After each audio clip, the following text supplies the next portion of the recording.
Good morning, spiritual companions.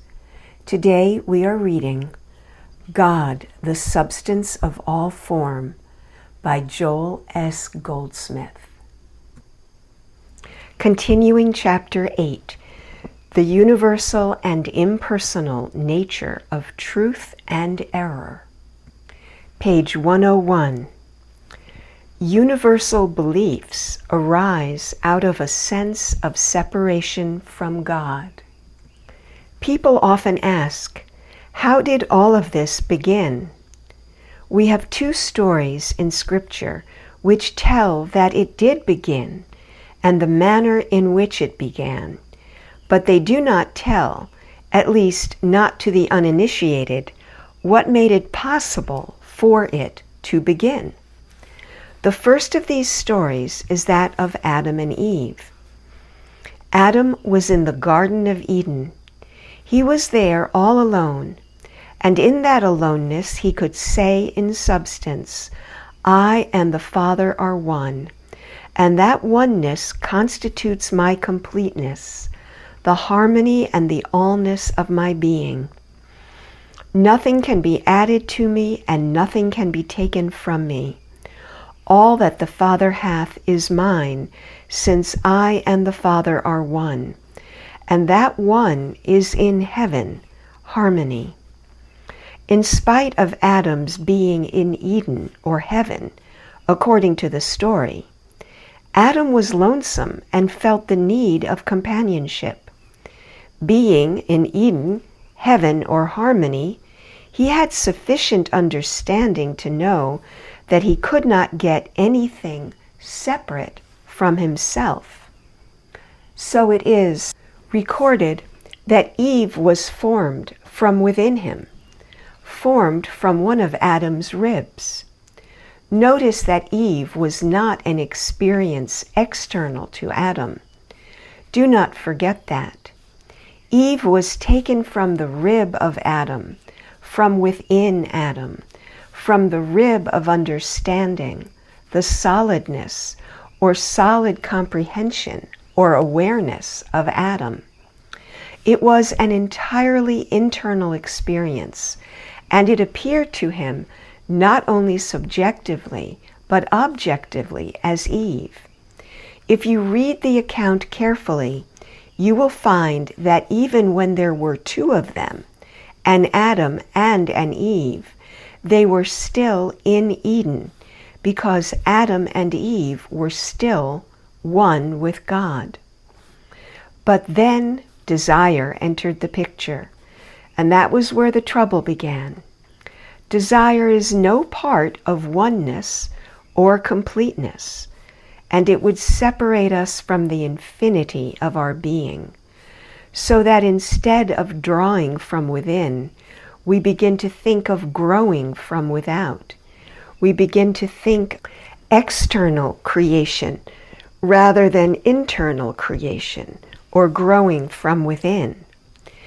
In the case of Adam and Eve, the growing started from without with the creation of Cain and Abel, and at once there developed a sense of separation, a sense of being apart from the infinite source of being, the completeness and wholeness of being. With that sense of separation, which arose from the belief in good and evil, came the sense of an objective universe which, from the outside, could provide good. This sense of separation is the original sin referred to in Scripture, and is also the fabric of our whole sinful, diseased, and poverty-stricken mortal existence. A similar account of separation is told in the story of the prodigal son. There again we find the Father and Son one, with all that the Father has belonging to the Son, as long as that relationship of oneness exists. But just as with Adam and Eve, so with the prodigal son, there came that sense of desire for something outside the very infinity of allness, a seeking for independence with a resulting separateness. The prodigal son set himself up as a separate entity, an entity separate and apart from his father, no longer drawing from within the household of his father, the infinity of his own spiritual being, but now attempting to draw from the outside. Of course, we all know how that attempt ended, in the pigsty. His completeness was not found until he returned to the Father's house, until he again became aware of his oneness with the Father, and was willing to acknowledge that he already had all, because all that the Father had was his. From these two lucid examples given us in Scripture, we can see that the disintegration of mortal existence had as its beginning that same universal claim or belief of an entity or selfhood separate and apart from God. And it will continue as our experience until we return to the Father consciousness, recognizing that all that the Father has is ours. Only then will we see that all good must come from within, that our oneness with God constitutes our oneness with all spiritual being and things. God, being immortal and eternal, is also the immortality and the eternality of the Son. These two examples from Scripture will serve to bring to our conscious remembrance the spiritual approach which ultimately will result in overcoming sin, disease, and death. Handling universal beliefs. It is true that there are universal beliefs hammering at us at all times. The universal belief of age, the universal belief of germs, the universal belief of death. But they come to our thought as beliefs, and they come only for our acceptance or rejection. The non-metaphysician is not aware of this choice. He is a victim of universal beliefs. He comes under them, and there is nothing he can do about it. The metaphysician, on the other hand, is always in control. He can accept or reject universal beliefs, thoughts, or suggestions as they come to him, and can even handle them before they come. All appearances such as sin, disease, lack, and limitation come to our consciousness as beliefs or suggestions, and we accept them or reject them. It is up to us. It is not that we can just say, "I do not like you, get out," and that will be the end of it. It is not that simple. It must be a matter of conviction, of a real understanding in consciousness that I, the ego consciousness, govern and control this body, that the body cannot receive or respond to these world beliefs. It must be clear that there is only one power, there is only one cause. All power is in cause. There is no power in effect.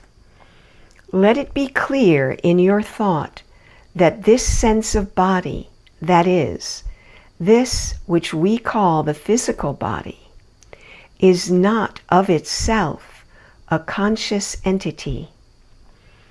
It is more like our automobile, a vehicle in which we travel, and which goes in the direction we steer it.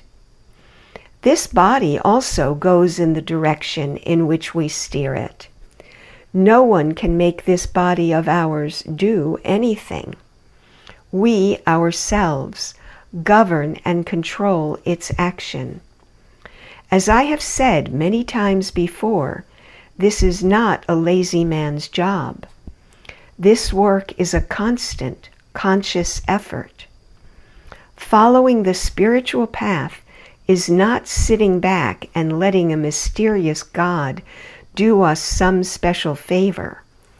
Our life is determined by our own consciousness, by our own conscious awareness of the truth of being, and by our willingness to reject, as fast as they come to us, these suggestions from this mental miasma, which we call the human or fleshly mind, the universal human mind.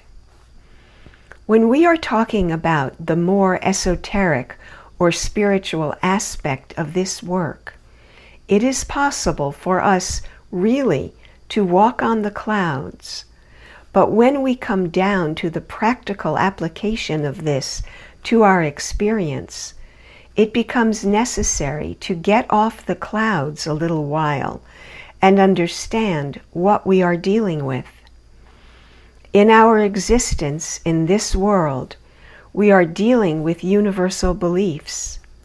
They are older than time, and they began with the belief that we were born, and they go right on to the belief that we die. Certainly, at some period in our experience, we must consciously awaken to the fact and begin the rejection of these world beliefs. End of chapter. End of today's reading.